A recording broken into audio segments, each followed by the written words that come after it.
Hare Krishna, dear devotees. Today we are going to discuss shloka number 1.15.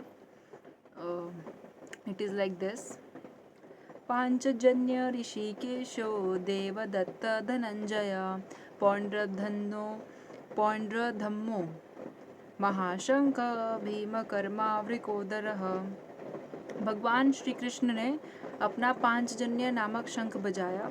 Arjun ने देवदत्त नामक शंख तथा अति भोजी एवं अति मानवीय कार्य करने वाले भीम ने पौंड्रक नामक भयंकर शंख बजाया। तो अगर आपको बारिश की आवाज़ आ रही होगी तो प्लीज़ इग्नोर कीजिएगा, क्योंकि यहाँ पे बहुत बारिश हो रही है। ठीक है, तो यहाँ पे बताया गया है कि भगवान श्री कृष्ण ने अपना पांचजन्य नामक शंख बजाया है, साथ ही अर्जुन जी ने अपना देवदत्त नाम का शंख बजाया है, और अति भोजी, भोजी मतलब भोजन मतलब खाना, तो अति भोजी मतलब बहुत ज़्यादा खाना, और अति मानवीय, मानवीय मतलब जो ह्यूमन काम कर सकता है, अति मानवीय बियॉन्ड ह्यूमन लिमिटेशंस कार्य करने वाले भीम जी ने पौंड्रक नामक शंख, भयंकर शंख को बजाया। तो यहाँ पे जो है आपको एक बात पता होनी चाहिए कि जैसे देयर इज़ अ स्टोरी कि जब भीम जो थे, जो द्रौपदी माता के लिए एक अनोखा लोटस जिसकी काफ़ी सारी पेटल्स होती हैं और वो एक पर्टिकुलर लोकेशन पे ही उगता है, वो लेने जब गए थे तो वो एक मतलब पहाड़ियों के बीच था। तो वो जब जा रहे थे और उनको मतलब इतनी सारी शक्तियाँ प्राप्त थी 10,000 हाथियों की, और मतलब he was very strong, very powerful, very mighty person. So ऐसा था कि उनको थोड़ा सा अहंकार आ जाता है जब आप बहुत पावरफुल हो जाते हो, तो आपको नहीं पता होता but you slight get some false ego in you. So उनमें भी आ गया था। तो फिर उनके जो ब्रदर हैं पवन पुत्र हनुमान जी, उन्होंने डिसाइड किया कि मैं अपने भाई के ईगो को दूर करूँगा, और इसीलिए उन्होंने उनकी परीक्षा लेने की सोची। तो जब वो जा रहे थे तो उनके रास्ते में आ गए हनुमान जी। उन्होंने कौन सा रूप लिया? उन्होंने एक बहुत ही बूढ़े बूढ़े वानर का रूप लिया, और वो ऐसे सो रहे थे और उनकी पूंछ बहुत लंबी थी, वो पूरे रास्ते पे थी। तो जब भीम जी एकदम स्पीड में जा रहे थे तो फिर उनको पूंछ दिखी। तो एक पर्टिकुलर मैनर्स होते हैं कि आप किसी के पैर को उंगाल के नहीं जाते, या किसी भी पर्टिकुलर चीज़ के ऊपर से नहीं जाते, आप उसको साइड में करके फिर जाते हैं। तो वैसे ही पूंछ आ गई थी, वो चाहते तो उंगाल के भी जा सकते थे, बट फिर उन्होंने देखा कि ऐसे जाना सही नहीं है। मैं एक काम करता हूँ, इनसे रिक्वेस्ट करता हूँ, इनको बोलता हूँ ये हटाएंगे और फिर मैं चला जाऊँगा। तो उन्होंने उनसे रिक्वेस्ट किया कि हे वानर जी, आप अपनी पूंछ को जो है हटा लीजिए, मेरे को आगे जाना है। तो वानर जी ने बोला कि मैं तो बहुत ही बूढ़ा हूँ, मुझ में इतनी शक्ति नहीं है, कृपया तुम ही मेरी पूंछ को हटा के आगे चले जाओ। तो उन्होंने सोचा कि ठीक है, शायद बूढ़े हो गए होंगे, इनमें ताकत नहीं है, एक काम करता हूँ, मैं तो बहुत स्ट्रांग हूँ, मैं ही इनकी पूंछ को साइड में करके चला जाता हूँ। तो फिर उन्होंने कोशिश की, पहले तो वो एक हाथ से उठाने गए थे पूंछ को, उनसे उठी नहीं। उन्होंने दोनों हाथ लगाए, फिर भी पूंछ हिल भी नहीं रही, उठने की तो बात दूर है, हिल ही नहीं रही है। तो फिर उन्होंने डिसाइड किया, उन्होंने अपनी पूरी जान लगा दी, पर उनसे पूंछ हिली नहीं। तो वो क्या कहते हैं, उनमें ब्रेन था, जब उन्हें पता है कि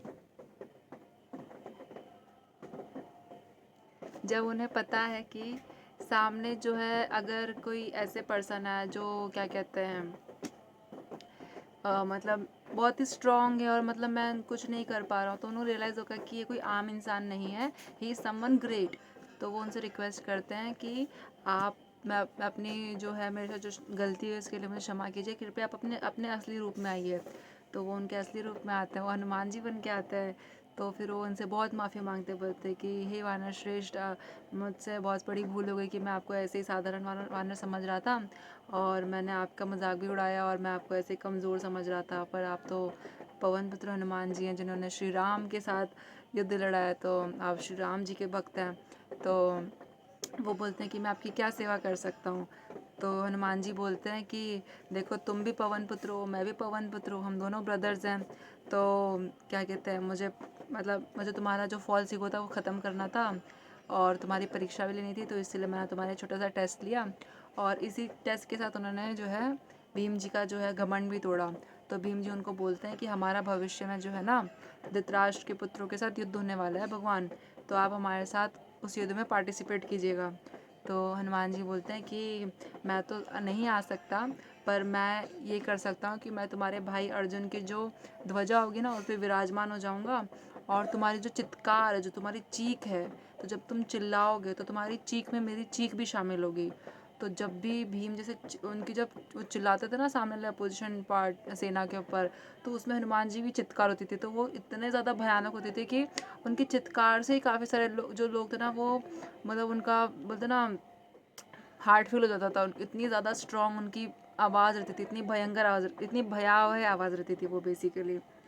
सो यहाँ पे इसीलिए बताया गया कि भयंकर शंख बजाता, जब वो शंख भी बजाएंगे तो कैसा शंख रहेगा, वो भयंकर रहेगा, बिकॉज उसमें हनुमान जी की आवाज़ शामिल है। ऑल्सो ये लाइटनिंग जो आप देख रहे हैं ना, यहाँ पे शैंडलियर लग रहा है और उसमें ऐसे डिफरेंट लाइटनिंग चल रही है जिसका इफेक्ट इधर भी आ रहा है। So I am really sorry for that. अब हम पढ़ेंगे श्रील प्रभुपाद जी द्वारा तात्पर्य। श्रील प्रभुपाद जी की जय। इस श्लोक में भगवान कृष्ण को ऋषिकेश कहा गया। जैसा कि मैंने आपको लास्ट टाइम बताया था, ऋषिकेश का मतलब कौन होता है, वो जो हमारी सारी इंद्रियों को, हमारे सारे सेंसेस के कौन है, स्वामी है, हमारे सेंसेस के कंट्रोलर है, supreme controller of our senses, उनको कहते हैं ऋषिकेश। ऋषि मतलब होता है हमारे सेंसेस और केश मतलब वही जो उनके स्वामी है, तो ऋषिकेश, क्योंकि वही समस्त इंद्रियों के स्वामी हैं। सारे जीव उनके भित्रांश है। Every human being is a part and human being know every living being is part and parcel of the supreme personality of God. सभी उनके अंश हैं। आप एक छोटी सी चींटी को देखते हो, उसमें भी वही आत्मा है जो आपके अंदर है, और आप एक बहुत बड़े डायनासोर को देखोगे, उसमें भी वही आत्मा है जो आप में। So it despite of the outer look और outer appearance, the super soul in every living entity same. चाहे वो छोटा से छोटा प्राणी हो और चाहे बड़े से बड़ा प्राणी हो, सब में जो है भगवान की आत्मा सेम है। अतः जीवों की इंद्रियां भी उनकी इंद्रियों के अंश है। तो हमारे जो सेंसेस है वो भी किसके बच्चे हैं, हम भगवान जी बच्चे हैं, तो हमारे जो सेंसेस है वो भी किसके हैं, भगवान जी के हैं।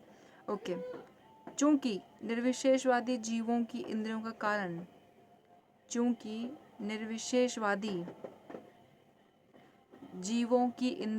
कारण बताने में असमर्थ है। यानी कि जो निर्विशेषवादी होते हैं, निर्विशेषवादी कौन होते हैं, इम्पर्सनलिस्ट, मतलब ऐसे लोग जो ये मानते हैं कि कोई आत्मा नहीं होती, सब इंसान है, सब मटेरियल ही सब कुछ है, जो मटेरियल दिख रहा है वही सब कुछ है, कोई आत्मा नहीं है, सब ऐसे ही चल रहा है। मतलब जो आत्मा बिलीव ही नहीं करते, जिनको ऐसा लगता है कि भगवान कुछ नहीं होते हैं, आत्मा क्या होती है जी, आत्मा तो हमें पता ही नहीं है, कोई आत्मा होती भी है क्या, मतलब ऐसे भी लोग होते हैं दुनिया में। तो ऐसे लोगों को कहा जाता है निर्विशेषवादी, हिंदी में इम्पर्सनलिस्ट इंग्लिश में।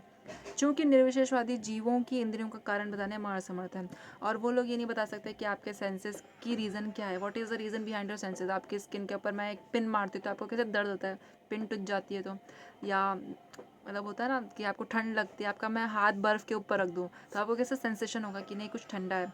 वही मैं आपका आग जो है बॉनफायर के पास ले जाऊँ तो आपको गर्म महसूस होगा। तो ये सब हो रहा है, and you can sense every single thing. So obviously you have senses in your self. तो ये तो एक बहुत छोटी सी बात है, एक छोटे से न्यू बॉर्न बेबी को पता होगा कि मैं मेरे अंदर सेंसेस हैं, मतलब उसको पता नहीं होगा, बट बाकी को पता होगा कि वो सेंस कर सकता है। तभी बच्चों पे देखो कैसे कैसे टेस्ट करते हैं, लेमन उनके मुंह में रख देते हैं, उनके एक्सप्रेशंस को रिकॉर्ड करते हैं। So there are so many things because we have senses. That is why the baby is giving the expression after eating the lemon. Okay. So इसी हिसाब से हम देखेंगे तो जो निर्विशेषवादी होते हैं वो जो जीवों की इंद्रियों का कारण बताने में क्या होते हैं, असमर्थ होते हैं। They are not able to inform us the reason, what is the reason behind our senses. Okay. इसीलिए वे जीवों को इंद्र रहित या निर्विशेष कहने के लिए उत्सुक रहते हैं। इसलिए वो जो जीव रहते हैं, लिविंग बींग्स को क्या कहते हैं, इंद्र रहित। वो बोलते हैं इनमें कोई सेंसेस नहीं है जी, इनको तो आप जैसे चाहे मतलब कैसे भी कुछ भी कर सकते हैं, इनमें कोई सेंसेस नहीं है। और हमेशा ये कहने के लिए क्या रहते हैं, उत्सुक रहते हैं, मतलब हमेशा एक्साइटेड रहते हैं। भगवान समस्त जीवों के हृदयों में स्थित होकर उनकी इंद्रियों का निर्देशन करते हैं। भगवान जी क्या करते हैं, सारे जो जीव होते हैं ना उनके हृदय में रहते हैं। भगवान जी उनके हृदय में रहते हैं और उनकी सेंसेस को क्या कहते हैं, इंस्ट्रक्शंस देते हैं।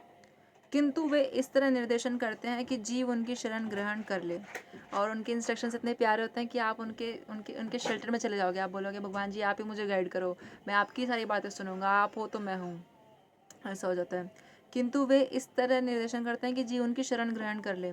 और विशुद्ध भक्त, लास्ट टाइम मैंने यही गलती की थी, इसलिए मैं ये वीडियो जो है प्रॉपरली रिकॉर्ड कर रही हूँ।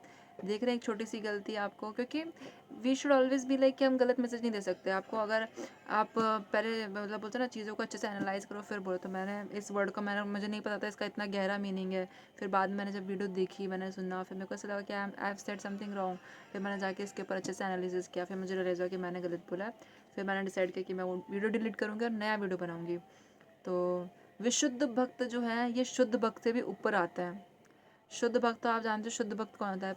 शुद्ध भक्त वो इंसान होता है जो कोई गलती नहीं करता, और विशुद्ध भक्त उससे भी ऊपर है। मतलब उनका एकदम मतलब ना भगवान में एकदम लीन रहता है। They are just dedicated towards, they are just devoted towards lord. मतलब उनका उनका ऐसा रहता है कि उनका भगवान के अलावा कोई नहीं है। They are so much surrendered. इतना उनका सरेंडरेंस होता है भगवान के प्रति कि हम क्या ही बोलें। दे आर जस्ट, बोलते ना, they are just magical souls on earth. मतलब अगर आपको कोई ऐसा विशुद्ध भक्त के दर्शन मिल जाए या आपको कोई विशुद्ध भक्त का एसोसिएशन मिल जाए तो you are very lucky to have that. तो विशुद्ध भक्त की इंद्रियों का तो वे प्रत्यक्ष निर्देशन करते हैं। जो इतने प्यारे भक्त होते हैं, जो भगवान के अंदर अंदर लीन रहते हैं, ऐसे भक्तों का भगवान, ऐसे भक्तों की इंद्रियों का तो भगवान प्रत्यक्ष निर्देशन करते हैं। मतलब खुद आके उनको गाइड करते हैं, आपको ये करना है, ऐसे करना है, ये कीजिए। बिकॉज भगवान का रेसिप्रोकेशन बहुत है। अगर आप भगवान की तरफ एक स्टेप लेते हो तो भगवान आपकी तरफ 1000 स्टेप ले लेते हैं। बिकॉज मैंने आपको पहले बताया, लॉर्ड लव्स अस सो मच। वो हमको तब से जानते हैं जब से हम खुद को नहीं जानते। So he loves us from eternity. मतलब हमारे कितने सारे बर्थ हो चुके हैं, कितनी सारी डेथ हो चुकी है, हमें पता ही नहीं है। बट ही नोज़ एवरीथिंग कि मैं ये आत्मा पहले जन्म में क्या थी, इसने क्या क्या काम किया, ये अब क्या कर रही है। So he knows everything, and that is why वो जो है विशुद्ध भक्तों को क्या करते हैं, इंस्ट्रक्शंस देते हैं प्रत्यक्ष में आके। मतलब